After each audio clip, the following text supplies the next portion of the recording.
C'est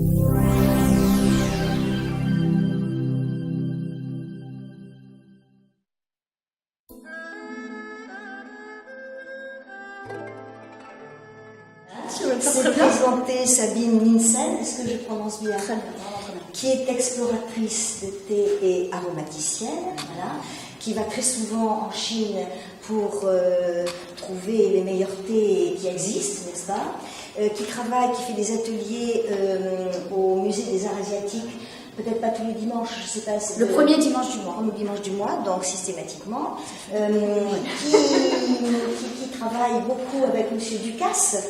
Je crois que c'est, voilà, hein, donc c'est quand même une sacrée référence. Voilà, et qui a le plaisir effectivement aujourd'hui de nous faire cet événement particulier dans le cadre de notre exposition ici à l'espace muséal où on expose des œuvres de l'artiste coréenne Sun Jare qui a habité Tourette-sur-Loup pendant de très longues années et c'est cette année l'anniversaire de sa naissance. Elle est décédée en 2009.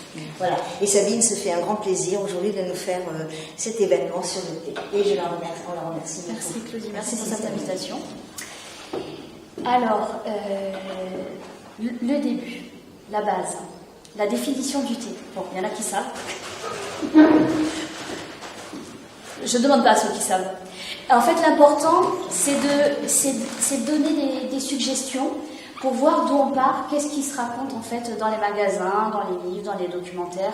Est-ce que vous avez une idée de la définition du thé, ne serait-ce que dans le dictionnaire? C'est une plante. Exactement. Ce sont effectivement des feuilles issues d'un arbre, un seul. C'est le Camellia sinensis. C'est un arbre qui peut atteindre de 20 à 30 mètres de haut. Alors là, j'ai cette photo. Ce sont des arbres millénaires. Et en général, quand vous buvez du thé avec moi, ils viennent d'arbres comme ça. Quelquefois, il faut 3-4 heures de marche pour arriver à ces arbres-là. Et évidemment, il n'y a pas des pancartes pour dire là vous allez avoir ce théier de 200 ans. Il faut un ancien qui montre le chemin et puis voilà, qui, avec ses propres repères dans la nature, il sache y aller. Donc là, c'est pas du tout ce qu'on peut trouver dans le commerce. Et en fait, moi, en ce moment, je suis en train d'écrire quelque chose sur le thé. Ce qui me désempare, c'est que dans le thé, on dit souvent thé d'exception. À entre 5 et 10 euros les 100 grammes. Comment c'est possible en fait? Voilà. Comment la personne qui a déjà est allée marcher à 3-4 heures de marche, après la personne qui va traiter ce thé avec respect, avec parcimonie, la moitié on va les trier, elles ne seront pas bonnes. Comment ça peut atteindre ce prix-là? Ça ne peut pas. Ce que vous avez dans le commerce, à des prix normaux, on va dire accessibles, ce sont des thés de culture intensive. Vous savez, les terrasses, voilà, qu'on voit à perte de vue, voilà. Culture intensive, les arbres sont en pouponnière de 0 à 5 ans. À 5 ans, on les sort de la pouponnière, et puis après, on les plante en terre sur ces terrasses. Et ils vont commencer à donner vraiment du thé au bout de 10 ans. Et de 10 ans à 30 ans, on va les pressuriser. On va sans arrêt les récolter. Et c'est de la monoculture, c'est-à-dire qu'autour, ils n'ont rien d'autre que eux. Donc ils vont assécher les sols, ils vont tirer le peu de nutriments qu'il y a. Évidemment, il y a des engrais, voilà, pour que ça puisse... Et au bout de 50 ans, on jette l'arbre. C'est quand même un arbre vivant, vous voyez, 1200 ans, il est encore vivant. Et en plus, il donne du très très bon thé. Alors celui-là, il a 2700 ans. Si un jour vous revenez boire du thé avec moi, j'ai une galette de ces arbres-là. J'ai failli l'amener, mais je me suis dit, des arbres centenaires, ça me suffit aujourd'hui. Alors, tout à l'heure, quand on a fait le tour de table, j'ai entendu plein de couleurs de thé. Thé vert, thé noir, là, du puer, du thé blanc aussi, qui a été cité.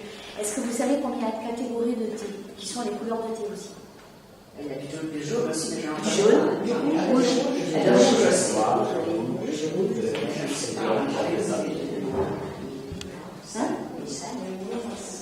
et le houblon, voilà. Je pense qu'on les a pratiquement tous cités. Donc il y en a 6. Et est-ce que... Violet? Voilà, j'y viendrai après, mais en fait, c'est pas une couleur de thé. C'est nous, on en boit tellement qu'on a cru que c'est une couleur. Enfin, pour nous, on le traite comme une couleur parce qu'on l'aime. Voilà. Enfin, on est assez libre.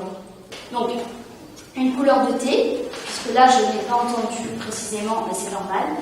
Qu'est-ce qu'une couleur de thé? C'est relié plus ou moins à comment on va oxyder les feuilles, plus ou moins. Hein.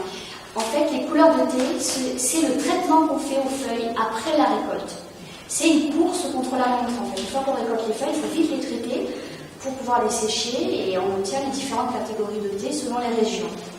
Mais c'est une intention, c'est pas la région qui fait la couleur de thé. Si on se dit, tiens, je vais faire du thé vert, tiens, ou alors, depuis 20 générations, on fait du puer, on fait du puer. Ce que vous dites. Donc, l'oxydation, vous voyez, quand on ouvre un avocat en deux, on le laisse sur la table, au bout de 2 heures, on revient, comment il est? Il est noir. Sauf si on a mis du citron. Là, on n'en a pas parlé, on n'a pas mis de citron. Donc, il est flétri aussi, il sera tatine. Et le thé vert n'est pas oxydé. On peut se poser la question, vu qu'on fait sécher les feuilles de thé, pourquoi elles ne sont pas noires comme cet avocat? Puisque tout végétal qu'on ramasse dans la nature s'oxyde. Il y a un processus. Et donc on a les feuilles vertes d'origine. Sinon, toutes les feuilles de thé seraient noires si on suit le principe d'oxydation et de dégradation des végétaux dans la nature. Et la méthode japonaise, c'est à la vapeur d'eau, c'est-à-dire qu'on injecte de la vapeur d'eau, 100 degrés, pareil, on tue les enzymes. Donc, à une extrême, on a le thé vert qui est non oxydé, là ça n'a pas à voir avec le cuit. Et à l'autre extrême, on a le thé rouge, qui est 100% oxydé. Donc je pense que vous alliez me dire peut-être thé noir, hein, on vous dit souvent le thé noir 100% oxydé ou fermenté. Donc là on parle d'oxydation quand on parle des couleurs de thé. La fermentation c'est autre chose, j'en parlerai après. Donc le thé rouge il est 100% oxydé, c'est-à-dire qu'on pousse ce phénomène qui noircit les feuilles jusqu'à son comble. Le thé rouge, en fait, là c'est le vrai terme, mais ici en Occident on appelle ça du thé noir. Alors pourquoi? C'est pour ça que je vous ai mis les cartes, mais vous les avez retournées. Vous les avez retournées. En fait, c'est le côté orangé et bleu. Voilà. Vous voyez la région en vert, le Yunnan, c'est la région d'origine du thé. Et comme vous pouvez le constater sur la carte, elle n'a pas de mer. Hein? Donc il n'y a pas de comptoir commercial qui amène à l'export le thé. À l'époque où le thé commence à se faire connaître en Europe, où il y a une demande, à peine on a découvert le thé, il y a une demande croissante, immédiate, passionnée pour le thé.